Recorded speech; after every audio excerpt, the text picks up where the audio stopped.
Okay, good afternoon everybody and welcome to St George's Park for this training squad announcement ahead of England's pre-Euro 2024 fixtures with Bosnia-Herzegovina and Iceland.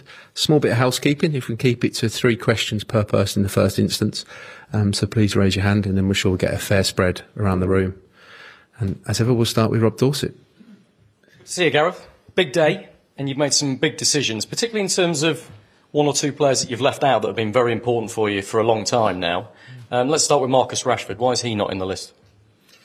Yeah, I mean, these are, of course, difficult calls. You're talking about players that are very good players and who've been an important part of what we've done over a number of years. So with Marcus, I just feel that other players in that area of the pitch have had better seasons. It's as simple as that.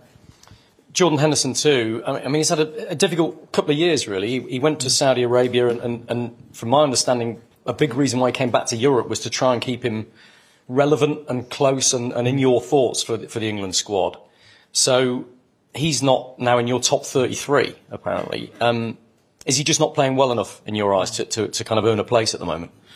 Yeah, I mean, the 33 isn't quite a fair definition because we're taking a longer squad with some young players to have a look at as well. So, I mean, Hendo's given himself every chance. The determining factor is the injury he picked up around the last camp. He's missed 5 weeks and just hasn't been able to get to the intensity in the game since then. So, yeah, look, he's a fantastic professional. That was a really difficult call to make because he's been so important, so supportive in my time here. And I have to say, all the boys, when I've spoken to them, Ben, Marcus, Jordan, who were the 3 that were with us last time, they were incredibly professional and, yeah, considering the disappointment, they dealt with it very well. You hinted at it there, saying this is a provisional squad of 33. So lots of really exciting youngsters you've brought in that, I'll be honest, we didn't expect. Adam Wharton, for example, Gerald Quansah, Curtis Jones, Jared Branthwaite. But this is a provisional squad. You've got to cull it to 26 by the 7th of June. What chance have those youngsters got of making that final grade? Well, everybody has a chance. There are definitely some players that we wanted to see. The reason for the longer squad, we were in a similar situation before the last Euros, and more time is going to help us make better decisions and might help us to give a better balanced squad. So there are some injury issues that are very obvious and apparent, and there are some that are a little bit more nuanced and that we don't have all the information on, and sometimes you need to work with the players and see how they react physically to training. So yeah, but this has been as complicated a group as I can remember picking, and we've had quite a few complicated ones. But as I say, I think we can make better decisions by giving ourselves more time, and we've got time. So there are moments where actually time doesn't help you to make a better decision, but in this instance it will. Hi Gareth. Luke Shaw is included in this squad but has struggled with injury. Just from your point, where is he at the moment and what's your understanding of his situation? Yeah, I have to say, you know, he's up against it. He's missed a lot of football. The fact that he's been our first choice in that position, we're probably giving him a bit longer than we might have done. And I'm not sure what's realistic at this moment in time. So I've talked with him, medical team are liaising with Manchester United very closely. But yeah, I'd have to say he's a long shot. And in that midfield area of the midfielders that are in the long list, there's under 100 caps there. Is experience an issue, or feel the players' talent can carry them through? Well, clearly you'd like to have experienced players, and it's still possible that, you know, we can play in a way that we have that. But we need to see some of these younger guys as well. They've had good seasons. We can learn more about them, and they are, we feel, the best players at this moment in time to be able to come and fulfil the roles that we're talking about. In the forwards area, there's 12 players listed, Jude Bellingham among them. How many are you expecting to cut from that 12 for the final squad? Yeah, I mean, I wouldn't be obsessed with where we've positioned the players, because some of them could be in different areas of the pitch. So I have to write a list, and then these guys put a heading on it. We should just have forwards and backs, and it would all be a lot easier maybe. But again, we don't know where we will need to cut. This is part of the issue. If we picked tomorrow, we might end up taking a dozen defenders because we've got so many questions, and we'd obviously rather not do that. So in another couple of weeks, I think we'll be much clearer on a number of issues. So that's why there are opportunities for everybody.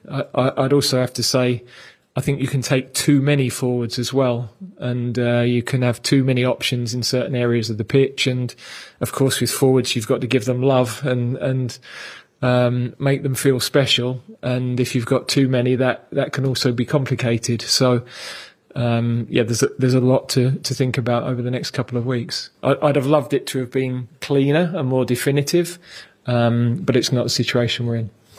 Jeff. Hi, Gareth. Obviously, Jordan Henderson offers a huge amount in terms of leadership and what he brings to the camp away from the pitch. Are you confident that the squad will be okay in that facet, even without him? Well, he'll be a miss. There's no question about that. He's an exceptional individual, fantastic human being, and he's been in that leadership role since I took charge. Equally, in the last game we played, we had a lot of our senior players missing. We made Declan captain, and him and one or two others with that space, I thought, really rose to that challenge. And that's what you hope to see and what we have to challenge other people to do. We've got young players with a lot of caps. There's no reason why young players can't lead, and the dynamic will be slightly different. But also you're giving space for other people to mature and develop. So does that mean we can expect to see a slightly different leadership group within the squad in Germany?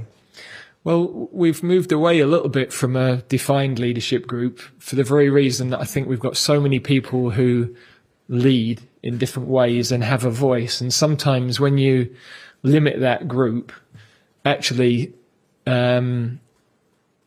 it means that others don't step forward when they might. They defer to a hierarchy. And we've got too many good influences around the group that I want input from various areas. Now, there will be certain things where I consult with a smaller group, and I think that would be normal for any coach of any team. But I have noticed occasions where, even with a captain, vice captain, there's a bit of deferential behaviour, and we don't want that. We need people to step forward. We encourage it, and over the last year or so, we've allowed that space as well, I think. Another experienced player who's not in is Eric Dier. Given his form for Bayern Munich, were you tempted to bring him back? Yeah, he's played very well for Bayern, and I know that they are very, very happy with him. We think he's just behind the other guys we've selected. We watch every game. He'd obviously played well in some big matches in the Champions League as well. So conscious of that. But we've assessed all of that right across the board. Henry. Gareth, you mentioned Gareth over here. Hi. You mentioned sort of other options instead of Marcus Rashford on the left. Do you consider Phil Foden an option on the left, or is he, as he's pretty much showing for Manchester City, a number 10? And is Anthony Gordon an option to start, given his form for Newcastle? Well, Anthony has obviously missed the last game with an injury, so that's part of that. Phil has played off the right, off the left. I think the key with Phil is where he ends up, not his starting position. So when he plays on the left with City, sometimes he stays wide, but very often he's allowed to drift, and it's always been the same with us. He's allowed to drift. Then there's where the player has to defend. Jude all season has played as a 10. Sometimes he's defended on the left wing for Real Madrid. So I think it's about where these players arrive and where you allow them to drift to that's the key.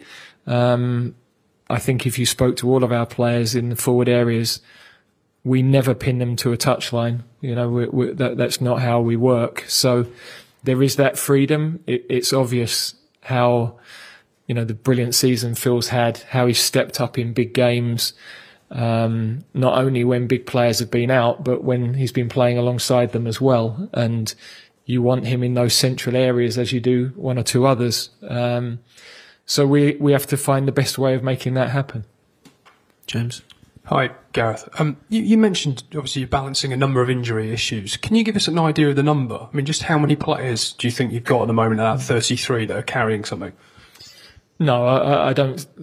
I mean, I'd have to go through the list, but there are a significant number that will be apparent to you looking at the players who have missed the last few games of the season and the players who are only just back from the last few games of the season. So we've got an important physical challenge in that some players are going to need a bit more work, but we've got to make sure we push at the right times and get them the minutes that they need in the games. And other players don't need much at all and need refreshing. And I think we've navigated that well in our previous end of season tournaments, and that's the challenge we've got to do this time. As you say, you're experienced in dealing with it, but is this the worst you've known this in terms of just the volume of players carrying problems?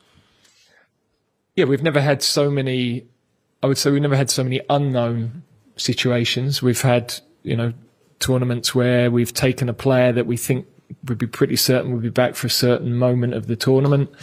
We've had tournaments where we've had two English teams in the Champions League final and not had players for the games. So, yeah, they're different problems, but we're used to dealing with it. And the key is making the best possible decisions. And do you plan to keep the 33 all the way through to the Iceland game, or are you going to maybe release one or two as you go along?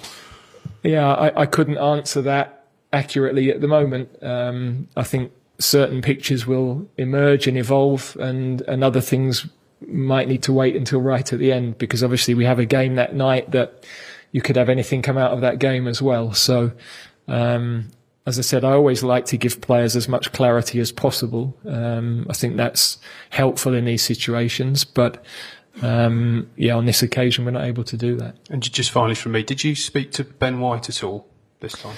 No, I mean, as far as I'm aware, he's not available to us. Thank you. Thanks, James. Any further questions?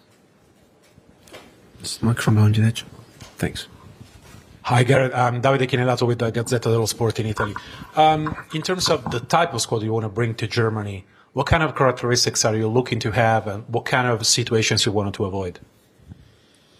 Well, we want to have we have good options in all areas of the pitch. Some areas more experienced than others.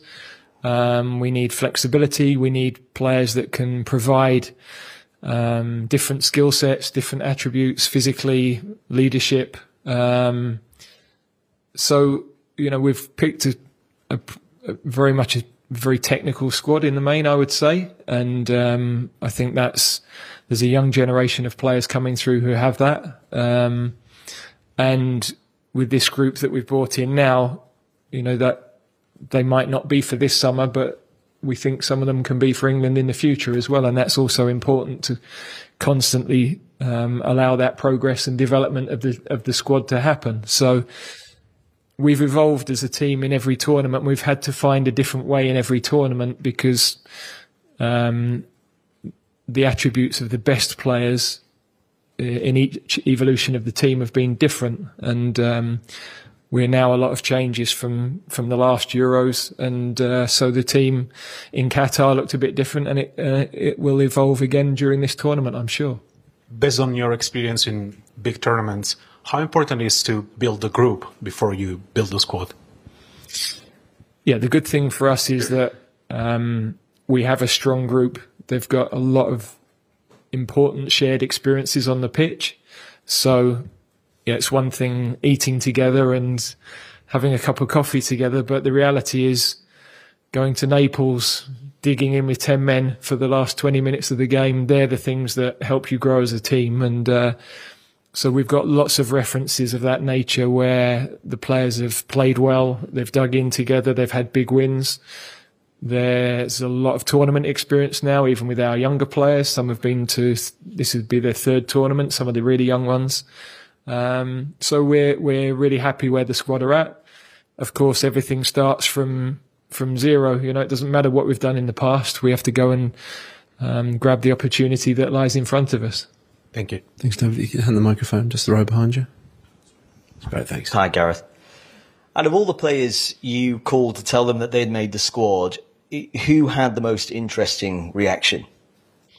I haven't actually had time to phone any of the ones that we're bringing in. My priority always in these moments is to deal with the players that unfortunately haven't made the squad. The nice calls are of course lovely to make, but in those moments they're not the priority, and I can pick those other players up over this week. So I would imagine and hope they're hugely excited about what's in front of them. Thanks. James Robson. Hi, Gareth. How do you think this squad compares to the previous tournaments you've been in? I'll probably be able to assess that better when we're ready to finalise the squad, really.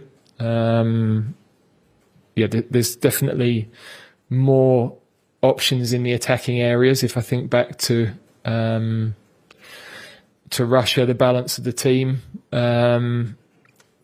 But yeah, I think that's hard to compare and contrast. I think we've had good squads for all the tournaments, but different balance, different needs, different solutions, and we've, as I said earlier, had to find different ways of playing. And I think we've got a pretty set style of play now. I think the players enjoy that. We've had good results doing it, so we're not going to move far away from what we've been. But clearly the profile of our midfield, for example, looks different, and so the team will evolve because of that. And you say you've got more attacking options. It's always been a theme in previous tournaments that there's so much reliance on Harry Kane. There's always been a focus on him. Do you feel now, when you look at what Cole Palmer's done this season and what Bellingham's done, maybe there isn't quite that reliance on Harry Kane? Yeah, I mean, not just Harry, Raheem as well was crucial in the last Euros, especially for getting the goals in big games. So we've shared that load a lot more. You can see across that forward line the number of goals they've scored for their clubs this year, but also then for us. People like Bukayo have weighed in with a lot of goals for us as well.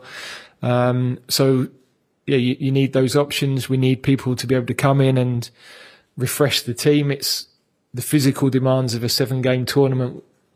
We've found out twice, and to go the distance you need good depth in the squad and the ability to refresh the team as well. So we feel within the squad that we've picked, we've got that opportunity. And to your mind, do you think this is a squad that can go the distance? When you're putting this together, do you look at this and think this is a squad that can win the Euros? Yeah, I mean, of course, everybody's waiting for that headline, and I'd be an idiot if I said no. And equally, if I say yes, that doesn't mean there's a hell of a lot of work ahead of us. So there's no doubt what's possible. The team have been very close already, so they know what's possible. They know what they've won at club level and what that's taken. And equally, you can see in cup football, which we go into, firstly, you have to navigate game by game, qualify from the group. But then in knockout football, we've seen in the Champions League, you'd argue that Arsenal and Man City were in the best 3 teams in the Champions League this year. Neither got to where they would have hoped to have got to, because it's one moment, it's fine margins. And so that is our world. You're being judged and have to deliver on those moments. But are we one of those teams that can win, of which there are a few? Yeah, absolutely we are. Thanks, James. And we finish with one back with Rob Dorset. Gareth, it feels like virtually every Premier League team has had a raft of crippling injury problems, a real problem for so many. I wonder why you think that is, whether it's fixture congestion, maybe the after effects of a Winter World Cup as well. You're clearly feeling the effects of it now in selecting this squad. And is there part of you that feels a bit cheated that this England squad has done so well in recent tournaments? You go into this as one of the favourites, you could have a really good go, and yet a lot of your key players, particularly in defence, you just don't know if they're going to be anywhere near fit. The job here is to adapt to the situation you have and the hand of cards you're dealt with. So we don't control a lot of the things. We pick up the consequences of a lot of decisions, whether that's people in the team, out the team, injuries, whatever. I think the injuries is a very complex thing, because it's not any one of those areas you've talked about, but could be an accumulation of a lot of those things. Sometimes because clubs have got lots of injuries, players have had to play more than they might have done, so they've fallen. Maybe some have come back earlier than they might have done, and they've broken down in recovery or early parts of playing again. Definitely a lot of matches for players with the calendar. But yeah, I think it's too easy to say it's Winter World Cup, or it's this, or it's that. I think if you look across the board, there are lots of different reasons for the individuals. There are some players with better injury records than others. Training intensities, all sorts of things can go into that. So everybody always wants straightforward solutions, but problems are normally pretty complex. Do you feel a bit cheated by it, though? The fact that you can't... What's the point of worrying about what I can't affect? The job is to adjust, adapt, find the best way, work with the players we've got, who are, we've got good players in the squad. Some of the individual players that have missed out, perhaps because of injury, will feel, that's heartbreaking for players when it's physical issues that pretty much keeps them out. But as a coach, you've got to find ways of winning with whatever team you've got. Okay, we'll conclude it there. Thanks for your time, everyone. Okay, thank you.